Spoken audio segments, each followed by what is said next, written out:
이 5회는 이제 역대하 36장에 있는 말씀인데요. 참 이스라엘 남쪽에 있는 유다가 멸망한 가슴 아픈 역사를 담고 있는 말씀이에요. 그래서 이제 본가에는 남유다의 멸망 이렇게 제목을 잡아줬어요. 어디가 멸망을 했다고요? 남유다의 멸망. 남쪽에 있는 유다가 멸망을 했습니다. 마침내 멸망을 하게 돼요. 그래서 본가에는 이제 5절부터 잡아놨는데 그것보다는 앞에 있는 것부터 쭉 보는 게 나을 것 같아요. 그래서 4개로 좀 나눌 수가 있겠는데 4명의 왕이니까 4개로 나눌 수가 있어요. 4절까지는 여호와스라고 하는 왕이 짧게 통치를 하게 되고 그는 애굽의 포로로 잡혀가게 됩니다. 그 말씀 4절까지. 그리고 이제 5절부터 이제 8절까지는 여호와김이라고 하는 사람이 악을 행하다가 이 사람은 바벨론의 포로로 잡혀가게 돼요. 되고 또 9절과 10절은 그 아들 여호야킨이 왕이 됐는데 그 여호야킨이 바벨론으로 잡혀가고 성전에 있는 기구들도 바벨론으로 잡혀가고 이게 2차 포로로 잡혀간 거예요. 앞에 거는 1차고 그리고 마지막으로 11절에서부터 21절까지는 유다의 마지막 왕 시드기야가 결국에는 멸망하게 되고 포로로 잡혀가는 가슴 아픈 역사가 여기에 있게 되는 거예요. 자, 먼저 이제 첫 번째 대지로 와서 여호와하스라고 하는 왕이 짧은 기간 통치를 하게 되는데 왜 짧은 기간 통치를 하게 되냐면 이 전에 있던 왕이 누구였냐면 유다의 마지막 불꽃 요시야예요. 그 아버지가 요시야였어요. 갑자기 전장에서 죽었기 때문에 그 아들이었던 여호와스가 그 아버지를 이어서 왕이 됐는데 불과 석 달밖에 왕 노릇을 못하고 그렇게 돼요. 그 말씀이 1절부터 나오게 되는데 1절 한번 읽어보시겠어요? 국민이 요시야의 아들 여호와스를 세워 그 부친을 대신하여 예루살렘에서 왕을 삼으니 예. 국민이 요시야의 아들 여호와스를 세워 그 부친을 대신하여 예루살렘에서 왕을 삼았다. 말씀드렸던 것처럼 요시야가 전쟁에서 죽어요. 바론 누구하고 전쟁을 하다가 화살을 맞고 죽습니다. 죽어요. 그 말씀이 그 위에 나와요. 그 위에 23절 한번 읽어보시겠어요? 35장 23절부터 활 쏘는 자가 요시야의 왕을 쏜지라 왕이 그 신복에게 이르되 내가 중상하였으니 나를 도와 나가게 하라. 그 신복이 저를 경고에서 내리게 하고 저의 범거에 태워 예루살렘에 이른 후에 저가 죽으니 그 열조의 묘실에 장사하니라. 온 유다와 예루살렘 사람들이 요시야를 슬퍼하고 예, 요시야가 이렇게 죽었어요. 화살 맞아서 죽으니까 전쟁에서 죽으니까 이제 그 다음 왕위를 이을 사람이 그 아들이 될 거 아니에요? 그 아들을 왕으로 삼은 겁니다. 여호와스는 요시야의 세 번째 아들이었어요. 셋째 아들이 이제 왕이 된 겁니다. 그런데 하나님 보시기에 보게 되면 이 사람도 악을 행해서 아버지 닮지 않았습니다. 왜 석 달밖에 왕을 못했는가? 그 말씀이 이제 쭉 나오는데 2절부터 4절까지 한번 읽어보세요.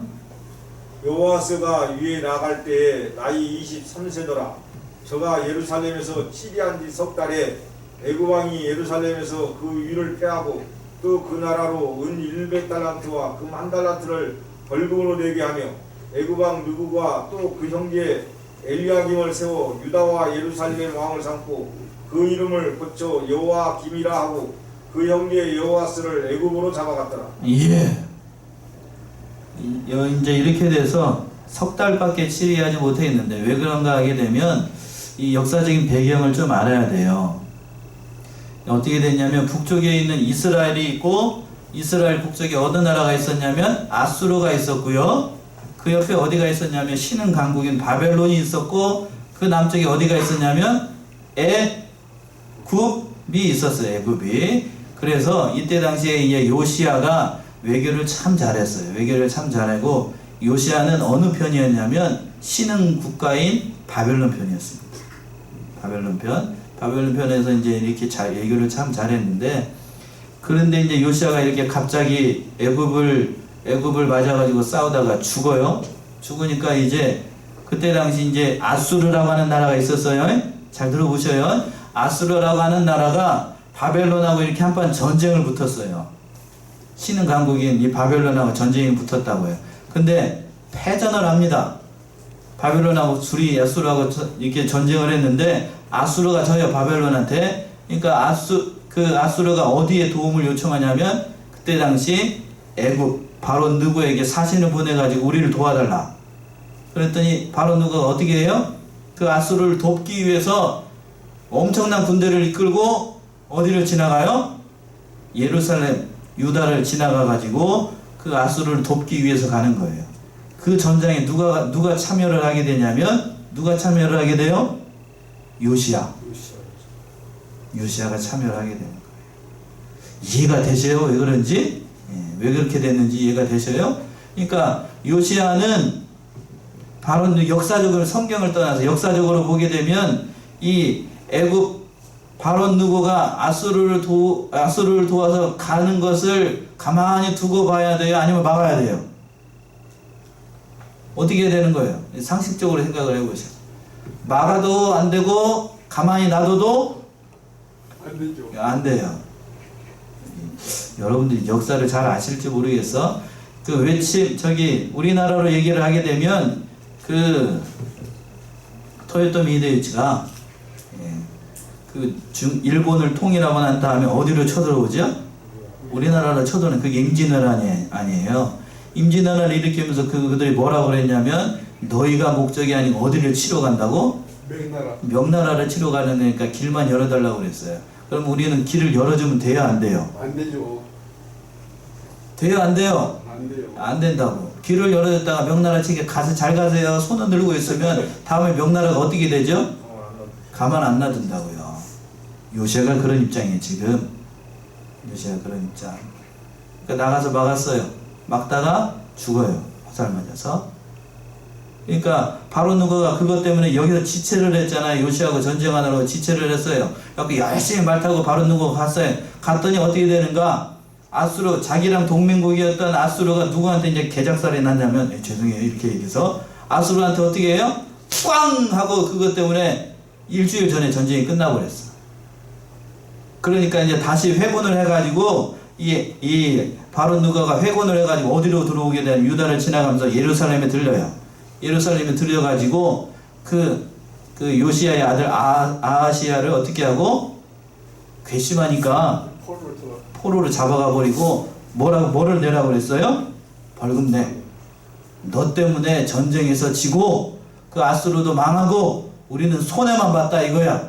그러니까 너 이렇게 내라는 거야. 배상금 내라는 얘기예요. 그게 3절이에요. 3절. 이해되셨어요? 이게 무슨 얘기인지? 예. 그렇게 된 거예요. 그렇게 된 거. 그러니까 괘씸한 거예요. 바로 누구 입장에서 봤을 때는 아무 소득이 없잖아요. 아무 소득이. 아무 소득이 없으니까 이렇게 이제 그 우리말 속담에 그런 말이 있죠. 종로에서 뺨 맞고 어디 가서 화풀이 한다고요? 한강에서 화풀이 하는 것처럼 이 애꿎은 이 중간에서 이 유다 남쪽에 있는 유다가 이제 몰매를 맞은 거예요. 몰매. 이것 때문에 이제 엄청난 국가적인 재정을 손해를 보게 되고, 이게 또 다 하나님의 징계죠. 하나님의 징계. 하나님의 징계로 말미암아 이렇게 여호아하스가 짧은 기간 동안 석 달 동안 왕노릇하고 그 애굽의 포로로 잡혀가는 가슴 아픈 역사를 맞이하게 돼요.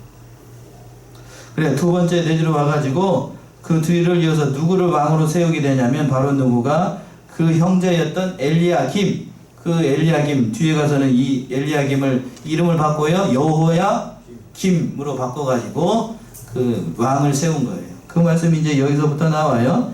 5절 한번 읽어보세요. 5절. 여호야김이 위에 나갈 때 나이 25세라 예루살렘에서 11년을 지배하며 그 하나님 여호와 보시기에 악을 행하였더라. 예, 그 이제 형제였던 여호야김, 엘리야김인데 원래는 그 사람을 왕을 세워가지고, 그러니까 당연히 바로 누구에 의해서 왕이 됐으니까 이 사람은 어느 편을 들겠죠? 당연히 애굽 편 들겠죠?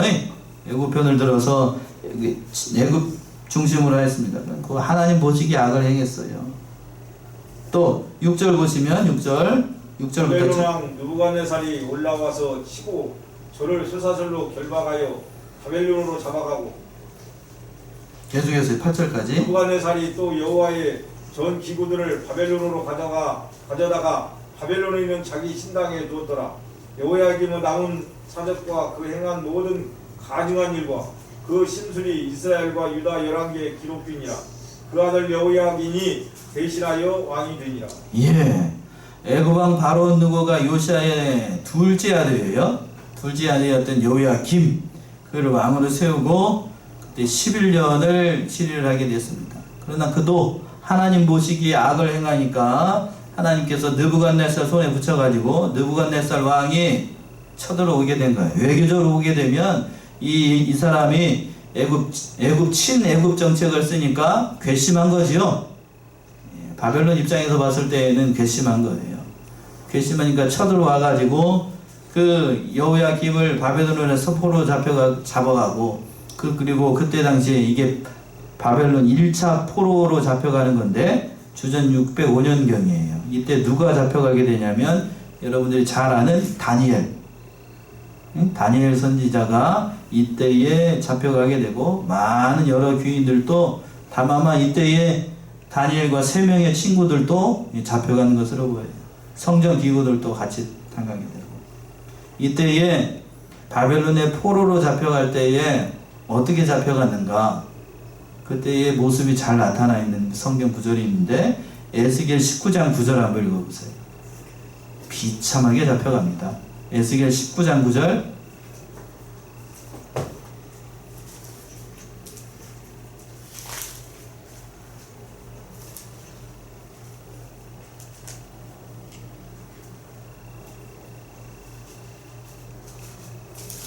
에스겔 19장 9절이요.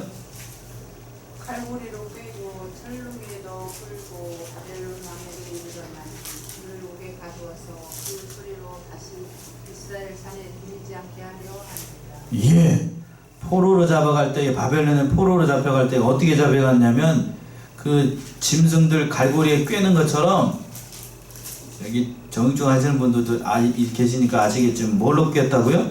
갈고리로 꿰고 철렁에 넣어 끌고 바벨론 왕에 이르렀나니 뭐 짐승 잡는 것처럼 사람은 뭐에다 꿰요?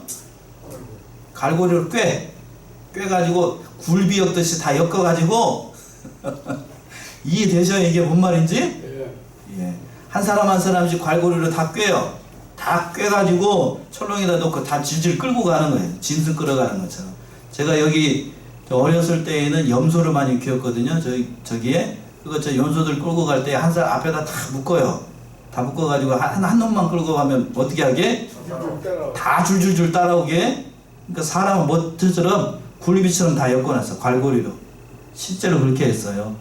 그러니까 실제로 그 포로로 잡아갈 때에는 한 사람도 떠나가야 되면 연대 책임을 물어야 되니까 아주 아프게 역결했다고요. 여자들 같은 경우에는 앞사람 머리하고 뒷사람 머리하고 묶어가지고 도망가겠어요? 못 가겠어요? 그렇게 해놓으면. 예, 못 가겠지요? 예, 그렇게 해놓고 남자들 같은 경우는 그렇게 할 수가 없으니까 이거 사람을 뚫어가지고 어디를 뚫었는지 모르겠지만 아무튼 생각하시기 나름이에요. 그렇게 갈고리로 다 꿰가지고 아프니까 앞에 사람이 끌고 가면 아프니까 어떻게 당연히 따라가야지. 그렇게 따라간 거야. 그렇게 비참하죠. 비참하게 그렇게 따라갔다. 무슨 굴비 엮듯이 아니면 염소 끌고 가듯이 소 끌고 가듯이 그렇게 사람을 끌고 갔어요. 이때에 참 비참했는데 이때 여호야김 왕도 예레미야가 예언한 것처럼 하나님을 섬기지 않으니까 예레미야 왕도 이때에 예레미야란다. 여호야김 왕도 예레미야가 선지자가 예언한 것처럼 그렇게 비참하게 끌려갔습니다. 한번 찾아보세요. 예레미야 36장 30절. 여호야김 왕도 예레미야 말 선지자 말 안 듣다가 결국에는 비참하게 끌려가요. 36장 30절. 예레미야 36장 30절. 그러므로 나 여호와가 유다 왕 여호야김에 대하여 이같이 말하노라. 그에게 다윗의 위에 앉을 자가 없게 될 것이요 그 시체는 버림을 입어서 낮에는 더위 밤에는 추위를 당하리라. 예, 예레미야 선지자가 예언한 것처럼 이 여호야김이 죽어요. 죽습니다. 아주 비참하게 죽어요. 낮에는 더위, 밤에는 추위를 당한다라는 뜻은 뭔가 하면 무덤이 제대로 있지 못하고 그냥 노지에 어떻게 되는 거? 버려지는 그러한 신세가 될 것이다는 뜻이에요. 그러니까 보통 사람이 죽으면 흙으로 덮어주잖아요. 왕인데도 불구하고 그는 그렇게 죽지 못할 것이다는 얘기예요. 얼마나 비참하게 죽어요. 그렇게 죽습니다. 하나님 말씀 안 듣면 이렇게 돼요.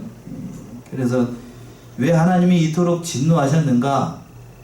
그들의 죄 때문이고 그 선조 므낫세가 지은 죄가 너무나도 사무치게 컸기 때문에 그 악한 영향력이 계속해서 미쳐요. 그 손자였던 이 요시야가 잠시 하나님의 백성들을 돌리기 위해서 무단히 애를 많이 썼어요. 종교개혁을 일으키고 무단히 말을 애를 썼지만 31년 동안 이스라엘을 치리를 하면서 그 백성들을 하나님 편으로 돌리기 위해서 모든 역량을 다 동원해서 했지만 그 옆에 또 누가 있었냐면 예레미야 선지자가 이 모든 일들을 잘 도왔어요.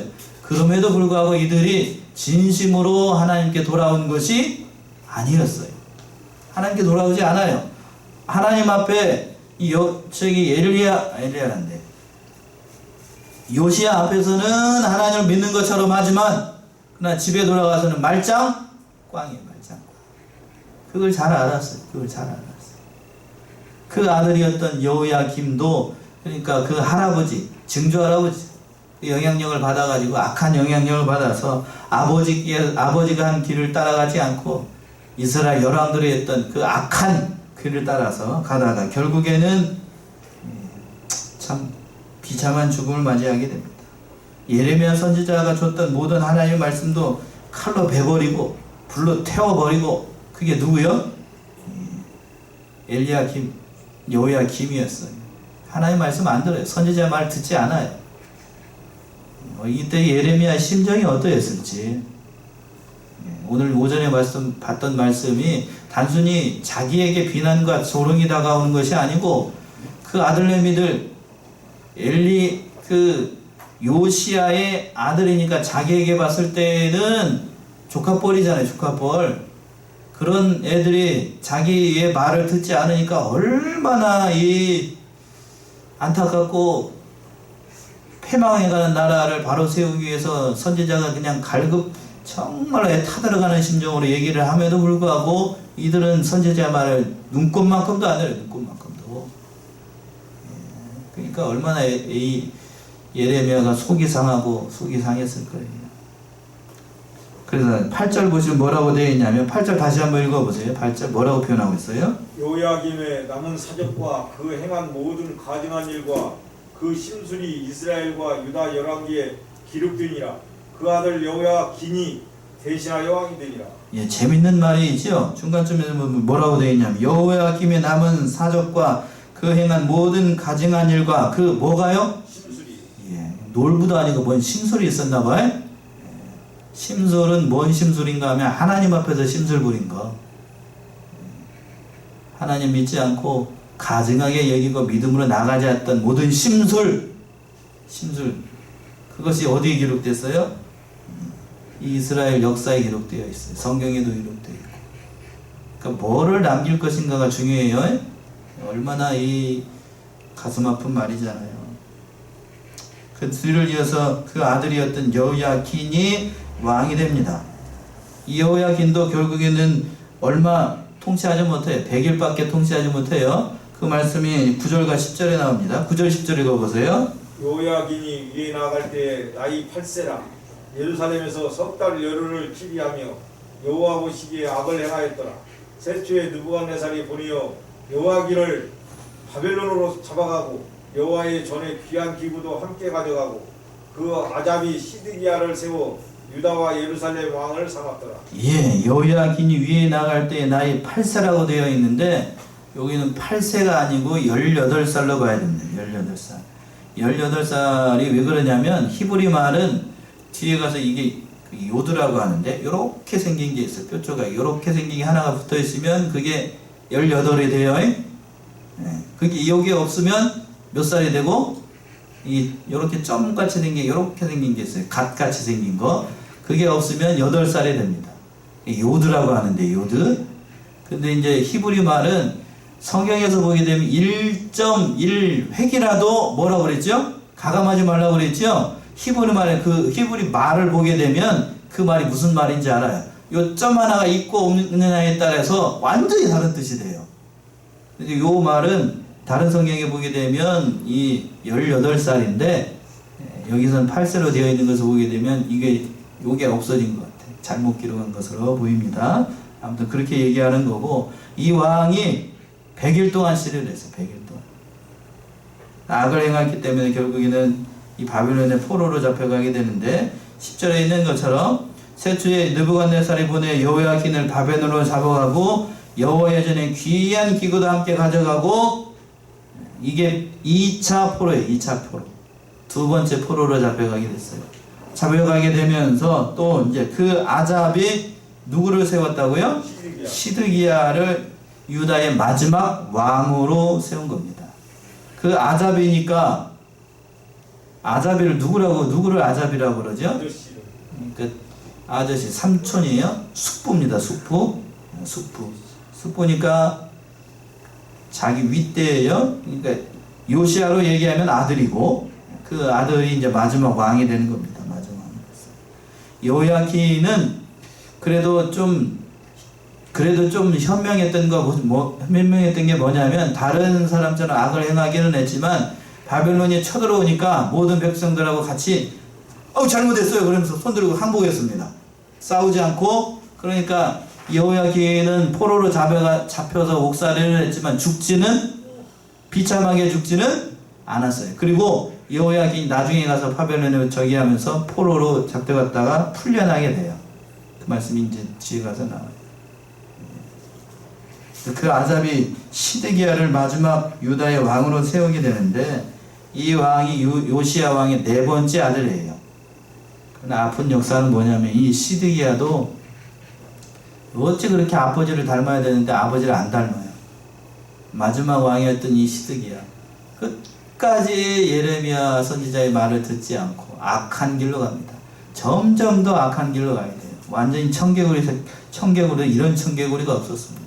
그 말씀이 이제 11절부터 나오는데, 11절 한번 읽어보시겠어요? 11절부터 13절까지. 시드기야가 위에 나갈 때 나이 21세라 예루살렘에서 11년을 치리하며 그 하나님 여호와 보시기에 악을 행하고 선지자 예레미야가 여호와의 말씀으로 일러도 그의 앞에서 겸비치 아니하였으며, 느부갓네살 왕이 저로 하나님을 가리켜 맹세하였으나 저가 배반하고 목을 굳게 하며 마음을 강팍게 하여 이스라엘 하나님 여호와께로 돌아오지 아니하였고. 예. 참 말을 안 들어도 이렇게 말을 안 듣는 사람이 있을까 싶을 정도로 예레미야 선지자의 말은 눈꼽만큼도 듣지 않습니다. 그 12절 중반절에서 그랬잖아요. 예레미야가 여호와의 말씀으로 일러도 그 앞에서 뭐 하지 않았다고요? 겸비치 아니하고. 끝까지 말을 안 들어요. 끝까지. 또 13절 보시면, 심지어는 느부갓네살 왕이 저로 그 하나님을 가리켜 맹세케 하였으나 그러나 그것마저도 배반하고 목을 곧게 하고 뭔 잘난 것이 있다고 그냥 강팍하게 나가니까 결국에는 망하게 되는 거예요. 또 어떻게 되는가? 14절 보시면, 14절 제사장의 어른들과 백성도 크게 범죄하여 이방 모든 가증한 일을 본받아서 여호와께서 예루살렘에 거룩하게 두신 그 전을 더럽게 하였으며, 심지어는 왕만 나쁜 길로 나간 것이 아니고 하나님을 섬겨야 되는 제사장 어른들과 백성도 크게 범죄했습니다. 하지 말라는 거는, 나쁜 거는 금방 본을 받아요. 제사장들도 타락하고 왕도 타락하니까 제사장들도 타락하고 그 백성도 타락하고, 나라가 망하려면 이렇게 돼요. 지도자가 부패하고 그 모든 원로들이 부패하고 백성들도 앞뒤 분반하지 못하고 결국에는 이렇게 망하는 길로 가게 되는 거예요. 그러니까 망하는 길로 가니까 그 하나님께서는 차마 그걸 볼 수가 없어요. 그러니까 예레미야 선지자를 비롯해서 수많은 선지자들을 보내서 그 길로 가지 말라라고 얘기를 했지만 안타깝게 그들은 그 하나님께로 돌아오지 않습니다. 그 말씀이 15절 16절에 나와요. 15절 16절. 그 열조의 하나님 여호와께서 그 백성과 그 거하시는 곳을 아끼사 부지런히 그 사자들을 그 백성에게 보내어 이루셨으나 그 백성이 하나님의 사자를 비웃고 말씀을 멸시하며 그 선지자를 욕하여 여호와의 진노로 그 백성에게 미쳐서 만회할 수 없게 하였으므로. 예. 이렇게 하니까 남쪽 유다가 망해도 되겠어요? 안 되겠어요? 망할 일을 스스로 만들고 있지요? 네. 예, 스스로 만들고 있어요. 15절 다시 한번 보죠. 그 열주의 하나님 여호와께서 그 백성과 그 거하시는 곳을 아끼셨어요. 사랑하셔가지고 부지런히 그 사자들을 그 백성에게 보내어 이르으나 그 백성이 하나님의 사자를 어떻게 했다고요? 비웃었어. 예레미야를 비웃었던 것처럼 비웃어버리고 말씀을 멸시하고 또 선지자를 어떻게 했다고요? 욕합니다. 욕하고 또 여호와의 진노로 그 백성에게 미쳐서 만회할 수 없게 했어요. 말을 안 들으면 그만이지. 욕하고 막 예레미야는 심지어 오전에 살펴봤던 건 어떻게까지 하고 때려요? 때린다는 게 그냥 때린 게 아니고 두드러 팼다는 얘기예요. 그냥 얼마나 고통스러웠겠어요. 그러니까 하나님께서 이 유다를 예정하신 대로 바벨론에 의해서 마지막에 멸망시켜 버립니다. 그 말씀이 17절이에요. 17절 18절.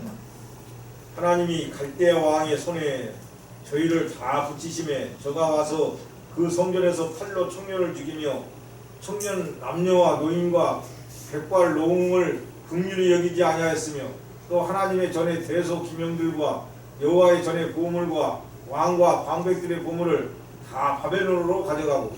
예, 17절 보세요. 얼마나 비참한가? 전쟁이 일어나게 되면 가장 큰 피해를 보는 건 여자와 아이들과 노인이에요. 노인. 맞나요? 전쟁이 일어나게 되면 그게 마냥 큰 거예요. 17절 보시면 그렇게 나왔잖아요. 하나님이 갈대아 왕의 손에 저희를 다 붙이시며 저가 와서 그 성전에서 칼로 누구를 죽이고? 청년을 죽였어요. 여기서 청년이라고 하는 거는 여러 가지 얘기들이 있지만 제가 봤을 때에는 역사를 기록했던 사관과 그 청년, 그를 따르는 청년들인 것 같아요. 고대사를 보게 되면, 유세비에서 고대사를 보게 되면 어떤 얘기가 나오냐면, 바벨론에 의해서 예루살렘이 멸망을 하고 그 성전이 헐릴 때에 거기서 하나님의 이 성경을 기록하였던 청년 사관들이 있어요. 이 사관들이 하나님의 말씀을 손으로 이렇게 기록을 하고 있었어요. 손으로 기록을 하고 있었습니다. 근데 그 난리가 남에도 불구하고 예루살렘 성이 무너지고 성전이 무너지는데도 이 사람들은 붓을 빨고 하나님의 말씀을 기록을 했대요. 여러분 어떤 생각이 드셔요? 대단하죠? 죽어가는 그 순간까지 하나님의 말씀, 옆에 있는 친구가 목이 탁 떨어져 나가요. 근데 그 사람이 까딱 안 하고 하나님 말씀 씁니다. 하나님이 말씀하시기 1인 썼다고요. 비참해요. 그 말씀이 이 말씀이에요. 칼로 청년을 죽이고 또 청년의 남녀와 그 사관의 남녀들, 모든 자녀, 남녀라고 하는 것은 그 자식들 얘기를 하는 겁니다. 그 자식들을 죽이고 또 노인과 백발 노웅을 어떻게 여기지 않았다고요? 불쌍히 여기지 않았어요. 노인, 전쟁이 일어나게 되면 노인, 아녀자들 불쌍히 여기지 않았습니다. 아주 비참하게 다 죽여버렸어요. 그리고 또 하나님의 전에 대소기명과 여호와의 전에서 보물과 왕과 방백들의 모든 보물들을 다 어디로 끌고 가고?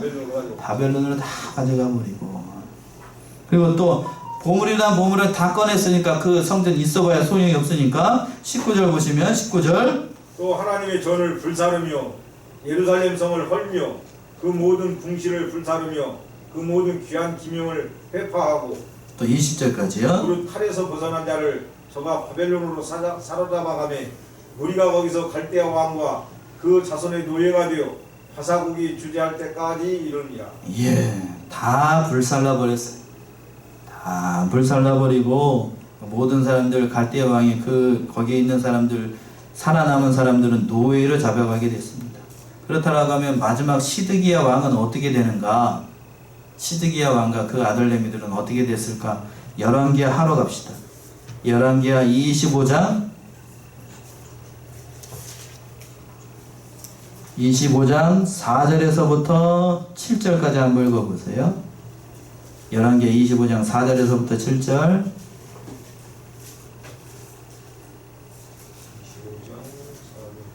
4절에서부터 7절. 갈대아 사람이 그 성읍을 에워쌌으므로 성벽에 구멍을 뚫은지라 모든 군사가 밤중에 두 성벽 사이 왕의 동산 전물 길로 도망하여 아라바 길로 가더니 갈대아 군사가 왕을 쫓아가서 여리고 평지에 비침해 왕의 모든 군사가 저를 떠나 흩어진지라. 갈대아 군사가 왕을 잡아 림나 바벨론 왕에게로 끌고 가매 저에게 신문하고 시드기야의 아들들을 저의 목전에서 죽이고 시드기야의 두 눈을 빼고 사슬로 결박하여 바벨론으로 끌어갔더라. 예. 어떤 생각이 드셔요? 마지막 유다의 남쪽 나라의 마지막 왕인데 그래도 적국의 왕은 예우를 해주는 게 보통이잖아요. 근데 어떻게 하시는가 보게 되면 6절 보시게 되면 갈대아 군사가 왕을 잡아 림나 바벨론 왕에게로 끌고 가매 저에게 신문하고 시드기야의 아들들을 저의 목전에서 어떻게 해버리고, 예, 두 아들이 있었는데 아버지 보는 앞에서 그 아들들을 목을 빼버립니다. 그리고 또 시드기야는 뭐를 빼버리고? 두 눈을 빼버려요. 그 눈 봐서 뭐 하냐는 얘기죠. 예, 이 눈을 빼는 이유가 다 있어요. 그 눈으로 뭘 봤냐는 얘기예요. 뭘 봤냐는 얘기. 하나님의 징계고. 이 마지막 이 이스라엘의 비참한 최후를 보면서 참 여러 가지를 생각하게 돼요. 여러 가지를 생각합니다. 오늘 본문의 말씀은 굉장히 우리에게 경각심을 주고 우리가 하나님 앞에서 진실되게 행하고 또 하나님 앞에서 바로 하지 않으면 누구나 이런 지경에 빠질 수 있어요. 성경의 역사를 보게 되면 꼭 우리 대한민국의 역사를 보는 것 같아요. 대한민국의 역사. 투영이 돼요. 투영이 됩니다. 참으로 하나님께서 이스라엘에게 끝까지 은혜와 자비를 베푸시려고 애를 썼던 것처럼 이 나라의 민족에게도 지금 하나님께서 끝까지 그 은혜의 길을 걸어갈 수 있도록 하나님께서 붙잡아주고 계셔요. 지금은. 언제까지 하나님께서 이 모든 것을 행하시는 건 아니에요. 믿는 자들이 하나님 앞에서 진실되게 행하고 예레미야 선지자를 비롯해서 성경에서 얘기하시는 하나님 말씀을 우리가 순종함으로 끝까지 그 믿음의 길을 걸어나가시는 저 여러분들이 다 되셔야 되겠습니다. 기도하겠습니다.